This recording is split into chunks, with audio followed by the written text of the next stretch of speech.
The Sacramento County Registrar of Voters' Office is often busy, and much more so around election time.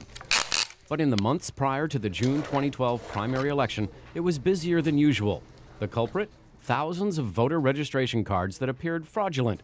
They were submitted by Momentum Political Services, a company hired by the Republican Party.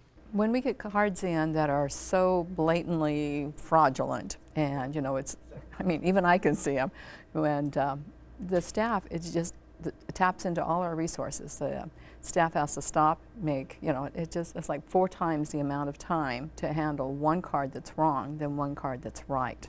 So resources are so thin now in our county that it's a big drain. 25% of the 31,000 cards submitted by Momentum Political Services were rejected by Levine's staff for inaccuracies.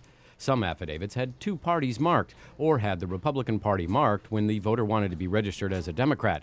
Some others had addresses for the voter that did not exist. This company was paying people $5 per Republican voter registration.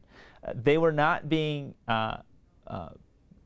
paid to be sure that these were correct. So what was happening is that they were incentivized to basically register as many people as they could for the Republican Party.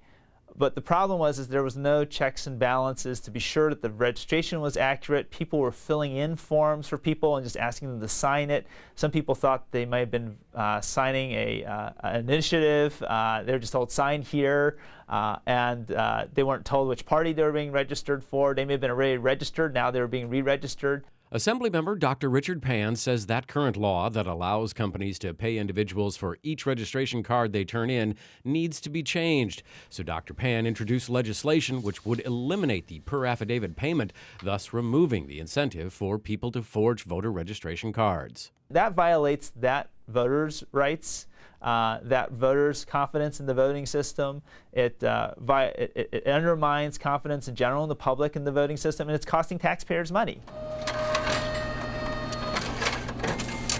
At least 11 other states, including Colorado, Missouri, Washington, and Wisconsin, prohibit paying voter registration bounty hunters on a per-affidavit basis. In a democracy, we need to be sure that our voter registration system, our election system, is something that people have confidence in. So I think hopefully that's something that's shared by both parties, by all of us together, and this is a step in that direction.